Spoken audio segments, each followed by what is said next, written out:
तो hello guys, आप सबका स्वागत है फैंटास्टिक स्टॉक मार्केट में। तो अभी तक तो मेरे हिसाब से सभी लोगों ने देख लिया होगा कि हिंडनबर्ग वापस से आ चुका है और इस बार हिंडनबर्ग ने सेबी पर अटैक किया है। सेबी चेयरपर्सन पे अटैक किया है कि वो अडानी से मिली हुई हैं और उनके पैसे लगे हुए हैं अडानी के शेयर्स में। इस वजह से उन्होंने सही से इन्वेस्टिगेशन नहीं की। ठीक है, तो आप सोच ही सकते हैं कितना बड़ा आरोप है।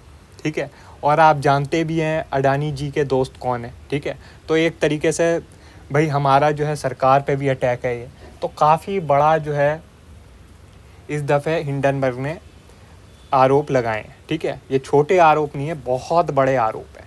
ठीक है, और आप लोग जानते हैं इतने ज़्यादा बड़े आरोप जो हैं वो साबित भी करने पड़ते हैं। ऐसा नहीं होता कि भाई मुँह ज़बानी बोल दिया, थोड़ा बहुत टाइप कर दिया तो भाई कोई भी मान लेगा। ठीक है, अब जो हिंडनबर्ग ने सबूत पेश किए हैं वो कुछ ख़ास मुझे दिखे नहीं है। मैंने जो रिपोर्ट पढ़ी है उसमें जो सबूत पेश किए हैं मुझे कुछ ख़ास नहीं लगे कि उन सबूतों पे बोल सकें कि भाई हाँ सच में ये लोग मिले हुए हैं। ठीक है, और आप जानते हैं जब तक भाई अच्छे खासे ठोस सबूत ना पेश किए जाएं तब तक भाई ऐसे कैसे मान लिया जाए। क्योंकि देखो, अगर ये चीज़ें साबित हो जाती हैं तो एक तरीके से हमारे देश की सरकार गिर जाएगी। हमारे देश की सरकार गिर जाएगी। यहाँ पे सेबी चेयरपर्सन तो मतलब बहुत ही छोटे सी हैं, उनका तो मतलब कोई रोल ही नहीं है यहाँ पे, ये समझ लो। क्योंकि भाई अडानी जी पे अटैक है और अडानी जी के दोस्त आप सब जानते हैं। ठीक है, तो ये अडानी जी सरकार मतलब सेबी चेयरपर्सन ये सब साइड लाइन है। असलियत में यहाँ पर सरकार पे बहुत बड़ा अटैक हो रहा है। ठीक है, सरकार पे बहुत बड़ा अटैक हो रहा है। तो मुझे नहीं लगता कि भाई सरकार जो है इस चीज़ों को सामने आने देगी।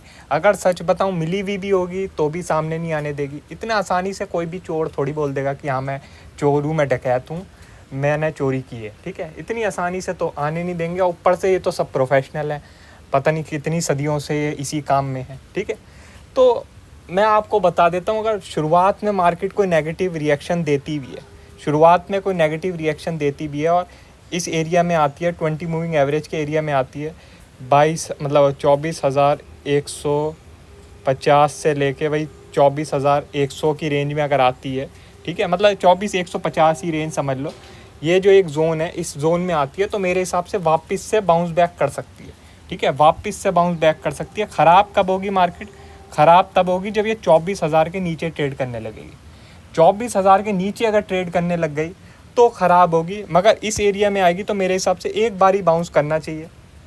ठीक है, एक बारी बाउंस करना चाहिए क्योंकि इतना भी बड़ा कोई सबूत पेश नहीं किया है जो भाई लोग इसे सीरियसली ले लेंगे। मेरे हिसाब से डिप आएगी तो लोग यही सोचेंगे डिप पे बाय कर लिया जाए। और भाई सरकार भी कोशिश करेगी कि LIC म्यूचुअल फंड इन सबको काम पे लगा दिया जाए कि भाई डिप आ जाए तो बाय करवा लो। ठीक है, क्योंकि अगर मार्केट गिरती गई तो सीधी बात हो जाएगी हाँ भाई इनके जो आरोप हैं ये सच है, तभी मार्केट गिरती गई। ठीक है, तो मतलब कभी कभी क्या होता है, आप लोग केवल कैंडल से ट्रेड नहीं कर सकते कि कैंडल क्या बोल रही है या फिर जो है आपका सेटअप क्या बोल रहा है या प्राइस एक्शन क्या बोल रहा है। ठीक है, या ऑप्शन चेन क्या बोल रही है, इन सब चीज़ों पे आप ट्रेड नहीं कर सकते। कभी कभी आपको थोड़ा जो है साइकोलॉजी यूज़ करनी पड़ती है। आपको ये सोचना पड़ता है कि बड़ा जो प्लेयर है वो क्या सोच रहा होगा। ठीक है, जो मार्केट को चलाते हैं वो लोग क्या सोच रहे होंगे। तो मेरे हिसाब से वो लोग अगर कोई भी डिप आएगी तो उसमें बाइंग करवाने की ही कोशिश करेंगे और अगर वो नहीं करा पाए तो भाई 24,000 के नीचे ट्रेडिंग होने लग जाएगी। और 24,000 के नीचे ट्रेडिंग हो रही है तो मतलब ख़राब है। फिर भाई हो सकता है और भी हम फॉल कर ले 23,800 तक। ठीक है, तो मगर मेरा तो पहला यही रहेगा कि अगर मुझे कोई डिप मिलती है, अच्छी खासी डिप मिलती है, 24,150 तक डिप मिलती है तो मैं एक बारी बाय करना चाहूँगा। अगर भाई मेरा स्टॉप लॉस हिट हो जाता तो मुझे कोई बात नहीं, फिर मैं सेल कर सकता हूँ और 23,800 तक अपना टारगेट बना सकता हूँ। ठीक है, मैंने आपको बता दिया भाई अपना निफ्टी का प्लान। और बैंक निफ्टी के लिए भी मैं आपको बता देता हूँ।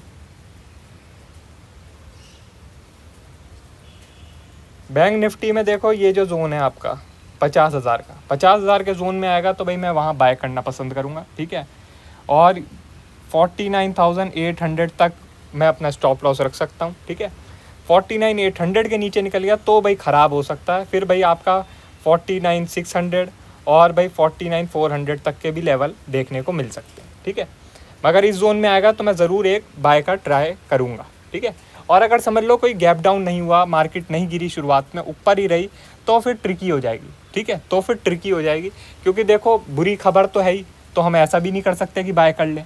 और भाई अगर मार्केट बुरी खबर पे भी नहीं गिर रही तो मार्केट स्ट्रांग ही है, तो थोड़ा ट्रिकी हो जाएगा। फिर हम लाइव मार्केट में डिसाइड करेंगे क्या करना है क्या नहीं करना।